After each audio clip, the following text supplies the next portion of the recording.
Okay, I'm back. My parcels have arrived. When I actually went to buy them the next day after releasing my previous video, they'd gone up to full price again, which wasn't viable for me. So I emailed Warlord Games and they honoured the discount, the 50% off, and they sent me out these 4 boxes plus the rule book. The sale's now back on again randomly after a week of being off. So I bought some nobles and a sort of warlord. This isn't really an unboxing because I have opened them up. I've had a look at them just so I know what I'm going to say as I do this video. But there is one box here still sealed, which we can do together. Mythic Americas, I was going to Mexico, I was reading into my history and I got kind of quite excited into it. I said previously I wasn't really fussed about the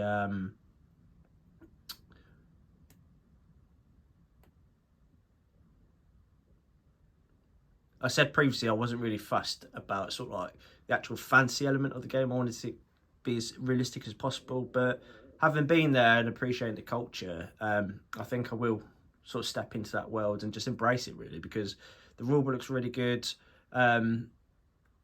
Mexico's such a place, like you have to go. If you're watching this and you can do it, do it. I went to Chichen Itza, I went to Tulum, I went to Coba.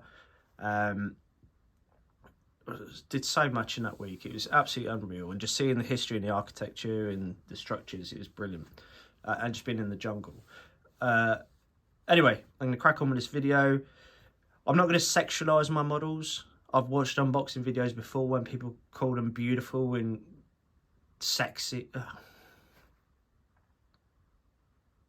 I'm not going to sexualize my models, so I'm going to do an unboxing like an adult.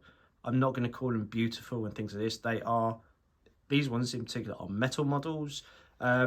Pretty good sculpts. A lot bigger than I thought they're going to be, especially coming from sort of Warlord and Mystic Studios. But they are big. They are on par with Victrix. So let's get into it.